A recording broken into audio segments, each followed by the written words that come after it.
इसके अलावा अभी एक आ गया कि जो यहाँ प्रदर्शन हुआ उसमें लाठी चली, उसमें टीयर गैस गन चला। ये भी कहा गया साहब किसने आदेश दिया? लॉ एंड ऑर्डर के लिए हमारे कानून में, क्रिमिनल जस्टिस सिस्टम में बड़ा क्लियर कट प्राविधान है। जब कोई लॉ एंड ऑर्डर की स्थिति आती है महोदय, तो जहां पर मजिस्ट्रेट, जहां जिले में कमिश्नरेट सिस्टम नहीं है, वहां जो मजिस्ट्रेट होता है मौजूद, वो आकलन करता है पुलिस अधिकारी के साथ में, और तब निर्णय होता है पुलिस बल का प्रयोग किया जाए। महोदय, यहाँ कमिश्नरेट सिस्टम है, यहाँ भी वही सिस्टम है। यहाँ पर जो फोर्स यूज होता है, सबसे पहले हम लोग वार्न करते हैं, जो यहाँ पर वार्न किया गया, लाउड हेलर से वार्न किया गया, और उसके बाद जब भीड़ तब भी नहीं हटती है तो हम वाटर कैनन से पानी फेंकते हैं, वो भीग जाए भाग जाए, जो यहाँ किया गया। और उसके नहीं करते तो टीयर गैस गन का फायर करते हैं, सेल का। This a non lethal weapon. और उसके बाद रबर बुलेट का प्रोविजन है। पैलेट गन के बारे में बहुत कहा गया, पैलेट गन पैलेट गन। मैं पैलेट गन के बारे में कहता हूं नहीं चली। और पैलेट गन है क्या? पैलेट गन महोदय 12 बोर बंदूक होती है, और उसमें 6 नंबर का छर्रा हम लगाते हैं, और उसमें अगर फायर होता है तो स्किन डीप इंजरी आती है। मैं जब डीजीपी उत्तर प्रदेश था तो मैंने तब 1000 वो 12 बोर गन मैंने यूपी पुलिस के लिए खरीदा था। मकसद क्या है उसका? प्लीज, मकसद ये है श्रीमान, सीट पर बैठकर मकसद ये है, मिलेगा तब आप बोलेंगे ना। सभापति महोदय, मकसद ये है कि क्राउड पर अगर वो नॉन लीथल वेपन से नहीं हटती है तो उन पर राइफल से गोली ना चलानी पड़े सभापति महोदय। इसीलिए नॉन लीथल वेपन का इस्तेमाल होता है। और महोदय कहा गया गोली चलाएगी कांग्रेस के सबसे बड़ी लीडर ने। महोदय गोली चलाई गई थी ही पार्लियामेंट के सामने 7 नवंबर 1966 को, जब यहाँ साधु थे, संत थे, गायें थी। क्या मांग था उनका? मांग था गो हत्या ना हो। और यहाँ पर सीधे 303 राइफलों से गोली चलाई गई थी। 8 संत की हत्या हुई थी, गायों की हत्या हुई थी। कांग्रेस की सरकार थी, इनके पार्टी की दूसरी प्रधानमंत्री थी। और उसके बाद यहाँ पर स्वामी करपात्री जी ने, महाराज ने साथ दिया था। उन्होंने कहा था मैं संतों का खून माफ करता हूं, लेकिन जो गौ माता की हत्या हुई है उसको मैं माफ नहीं करूंगा। तो ये महोदय गोली तो ये लोग चलाते थे। महोदय अभी कहा गया असम में किए, बंगाल में किए, और बड़ी हठधर्मिता बीजेपी की रही कि छात्रों से इन्होंने वार्तालाप नहीं किया। हमारे मंत्री जी बैठे हैं यहीं पर, माननीय जितेंद्र सिंह जी, माननीय नड्डा जी, जब हुआ तो उन्होंने वार्तालाप किया छात्रों से किया, असामाजिक तत्वों से नहीं किया, पूरा प्रयास किया। और महोदय हठधर्मिता थी कांग्रेस की। 1983 फरवरी इलेक्शन होना था आसाम का, उसमें ऑल असम स्टूडेंट संग्राम परिषद आसू और वहां के संगठन क्या डिमांड कर रहे थे कि चुनाव कराने पहले जो बांग्लादेशी हैं, घुसपैठिए हैं, उनके वोटों लाखों लाख न डालेंगे, उनको हटा दो तब चुनाव कराओ। लेकिन हठधर्मिता ये हुई कि नहीं किया गया, अनशन जोर पकड़ा। और फरवरी 83 में नेली नरसंहार हुआ था महोदय। नेली 3000 से ज्यादा लोग मारे गए थे सर। तो ये हत्याएं तो ये कराते थे। कश्मीर हम अभी भूले नहीं है महोदय। ये लोग कह रहे हैं कि साहब आपने कुछ नहीं किया। अरे आप ही की सरकार थी, हजारों लाखों पंडित भगा दिए गए, और वहां धर्मग्रंथों से, धर्म स्थलों से ऐलान होता था हिंदुओं चले जाओ, और क्या क्या मैं उसको यहाँ पर अपना उसको कह करके मैं अपने को कष्ट नहीं देना चाहता। और तब ये लोग चुप थे। आज भी उन पंडितों के बारे में जब कोई होता है तो उसकी बात नहीं उठाते। अब सभापति महोदय आता हूं मैं। अभी हमारा समाजवादी पार्टी है, समाजवादी पार्टी के एक बड़े नेता का मैं बयान पढ़ रहा था कि साहब नीयत साफ होनी चाहिए, पेपर परीक्षा पर साफ नीयत जरूरी है। महोदय हमारी नीयत तो बिल्कुल साफ है, और नीयत साफ ना होती तो 2024 में ये हम एक्ट नहीं लाते। और उत्तर प्रदेश में महोदय हमारी नीयत साफ थी जब 1992 में माननीय कल्याण सिंह जी मुख्यमंत्री थे और माननीय राजनाथ सिंह जी शिक्षा मंत्री थे तो नकल विरोधी अध्यादेश लाए थे। महोदय, यूपी बोर्ड दुनिया का सबसे बड़ा बोर्ड है। मैं भी उसी बोर्ड का रहा हूं, उसी बोर्ड से पास किया हूं। और जब ये हुई, ईमानदारी से परीक्षाएं होने लगी, क्योंकि जब एक सरकार 1989 में आई थी तो नकल का बोलबाला था, इसलिए जरूरत पड़ी, तो हमारी नीयत साफ थी। लेकिन जब 1993 का चुनाव हुआ तो समाजवादी पार्टी के बड़े नेता ने खुलेआम कहा था हमारी सरकार आएगी, कोई लड़का फेल नहीं होगा। महोदय, परीक्षा देते हैं तो फेल भी होते हैं, पास भी होते हैं। महोदय, मैंने सन 70 में हाई स्कूल का इम्तहान दिया है और मेरी 77% पर यूपी में 43rd रैंक थी। मैंने 72 में इंटरमीडिएट दिया है तो मेरी 79% पर 10th रैंक थी। महोदय, उस समय अगर इंटरमीडिएट का रिजल्ट 30-35% आ जाए, बहुत अच्छा रिजल्ट आया है। हाई स्कूल का 40% टच हुआ, बहुत अच्छा आया। तो उस समय कहा गया कोई फेल नहीं होगा और धुआंधार नकल हुई। बच्चे जाते थे किताबें लहराते हुए, एक पार्टी का जिंदाबाद बोलते हुए, और महोदय वहीं से शिक्षा माफिया की, नकल माफिया की शुरुआत हुई। और मुझे कष्ट के साथ कहना पड़ता है कि उत्तर प्रदेश नकल माफिया की राजधानी बन गई। दूसरे स्टेट के बच्चे आते थे, एग्जाम देने आते थे। तो महोदय, ये हाल हमारे उत्तर प्रदेश का रहा। अब आता हूं महोदय, इतना क्योंकि समय भी मैं देख रहा हूं। उसके बाद उसका परिणाम ये हुआ, एक सरकार आई 2003 से 2007 और उसमें पुलिस जवानों की भर्तियां हुई और जब भर्तियां, उसमें 14 IPS अफसर थे, उन्हीं को बार बार लगाया जाता था। और जब सरकार बदली 2007 में तो उसकी जांच हुई। जब जांच हुई तो उसमें देखा गया कि रिटर्न में लड़का कॉपी के अंदर 2 नंबर पाया है, कवर पेज पर 20 नंबर। और जो एग्जामिनर थे, पता चला उसके अंदर अपने हाथ से लिख दिए। और जब जांच हुई 14 IPS अफसर सस्पेंड होते महोदय, और उस जांच में निकाले गए। उसके बाद हाईकोर्ट गए, हाईकोर्ट ने कहा कि जो लोग क्लीन हैं उनको पास कर दीजिए और जो लोग गड़बड़ किए, जिनकी कापियां हाथों से लिखी गई हैं, उसको जो है छोड़ दीजिए। तो महोदय यूपी में हुआ। अब उसके बाद क्या था महोदय, हम ही DGP थे, तो हम लोगों ने बनाया भर्ती परीक्षा और प्रोन्नति बोर्ड। उस समय कोई मुझसे कहता था, मैंने कहा मुख्यमंत्री जी आज चाहें कि एक सिपाही भर्ती करवा लें तो नहीं करा सकती, और वो परीक्षा फुल प्रूफ थी। उसके बाद सर 2012 में सरकार आती है, फिर समाजवादी पार्टी की, तो ये कहा गया उसमें कि हम देखेंगे कि ये लोग, इनको कोई दिक्कत ना हो सिपाही भर्ती में। तो महोदय, ना रहेगी बांस ना बजेगी बांसुरी।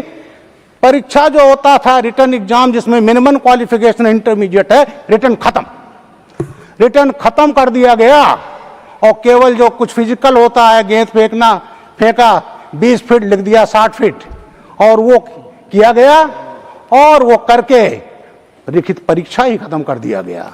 और जो नकल करके बच्चे लाए थे 80%, 90% हाई स्कूल इंटरमीडिएट उस पर, और उस पर महोदय सिपाहियों की भर्ती हुई, भ्रष्टाचार हुआ। तो महोदय ये चीजें, इतना ही नहीं छोड़ा गया। पीसीएस हमारे यहाँ उत्तर प्रदेश PCS, उसमें भी घपला किया गया। एक ऐसे व्यक्ति को चेयरमैन बनाया गया जिसका आपराधिक इतिहास था, उसकी क्षमता नहीं थी। 2013 से ही बच्चे उसके खिलाफ एजिटेशन कर रहे थे और महोदय हाई कोर्ट का उसमें आना पड़ा, और उस चेयरमैन की, अनिल यादव जी की जो वो थी, उनको निकाल दिया गया। महोदय PCS में गड़बड़ी हुई, तमाम ऐसी जगहों पर सेंटर बनाए गए जो SDM DSP भर्ती करती है रूरल एरिया में, जहां नकल हो सके। एक जगह है करहल सर, मैं SSP टावा भी रहा हूं, मैनपुरी उसके बॉर्डर पर है। इंटीरियर में सेंटर बनाए गए कि नकल कर सकें। और उसके बाद सर इंटरव्यू होता है, इंटरव्यू 200 नंबर को होता था PCS में। उसमें जो शेड्यूल कास्ट के लोग थे उनको 80-90 नंबर मैक्सिमम, OBC के 100 नंबर, 105 नंबर, और एक जाति विशेष के लोगों को 130 से 140 नंबर दिए गए महोदय। और उसमें भी गड़बड़ियां हुई। उसमें गड़बड़ियां हुई, उसमें जांच हुआ, सीबीआई ने जांच किया, लेकिन महोदय वो जब चेयरमैन हटाए गए तो उसके पहले उन्होंने खेल खेल दिया। उन्होंने आदेश किया कि 6 महीने से जो ज्यादा रिकॉर्ड है उसको डिस्ट्रॉय कर दिया जाए, वीड आउट कर दिया जाए। जब सीबीआई जांच करने गई तो रिकॉर्ड ही नहीं मिला महोदय। तो ये पार्टी ऐसी रही जहां नकल को इंस्टीट्यूशनलाइज किया गया, संस्थागत रूप दिया गया, और आज कहा जाता है कि साहब परीक्षा पर नियत साफ होनी चाहिए। नियत तो हमारी साफ है महोदय। अब बात अभी मैं सुन रहा था SC/ST का। महोदय मैं भी अनुसूचित जाति का हूं। अनुसूचित जाति के साथ साथ मैंने देखा कि अनुसूचित जाति के लोगों के साथ जाति हुई है। उत्तर प्रदेश में एक संस्था चल रही है परिवार डेवलपमेंट अथॉरिटी, उसमें दलितों को भी परिवार डेवलपमेंट अथॉरिटी, उसमें दलितों को भी भ्रमित किया जा रहा है महोदय। वो पार्टी जिसने बाबा साहब के नाम पर बना था कन्नौज मेडिकल कॉलेज, बाबा साहब का नाम हटा दिया। इतनी नफ्तर बाबा साहब थे। जब योगी आदित्यनाथ जी आए हैं तब जाकर उसका नाम हुआ भीमराव अंबेडकर यूनिवर्सिटी।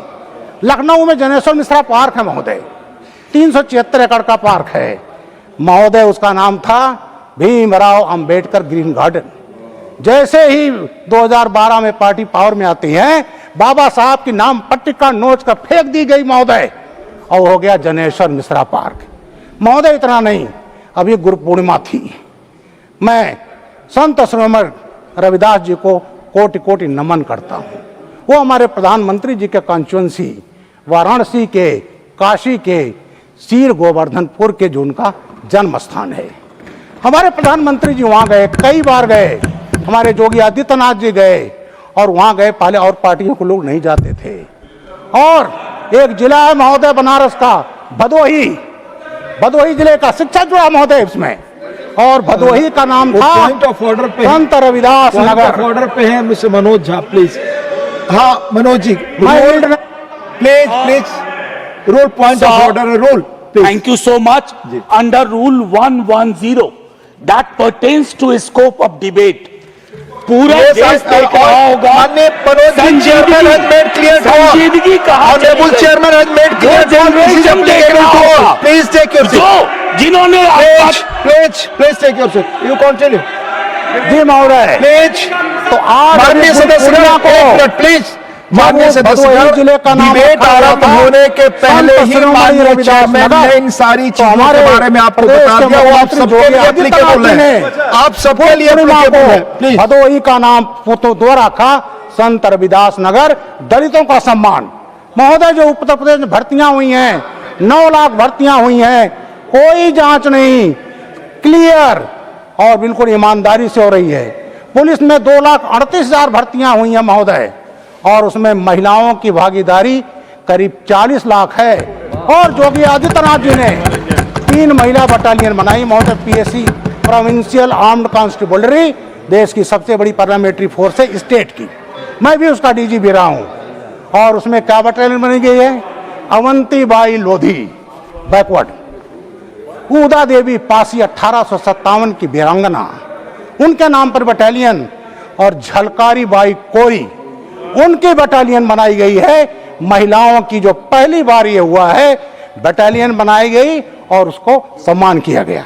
तो महोदय इस तरह से अब ये बात आई शिक्षा की महोदय। मैं ST/ST कमीशन का चेयरमैन रहा हूँ यूपी का। अलीगढ़ मुस्लिम यूनिवर्सिटी और बनारस यूनिवर्सिटी का एक सेम है, 1916 का BHU और 1920 का अलीगढ़। लेकिन आज अलीगढ़ मुस्लिम यूनिवर्सिटी दलितों को रिजर्वेशन नहीं देती है, जामिया मिलिया नहीं देती है। क्यों नहीं देते?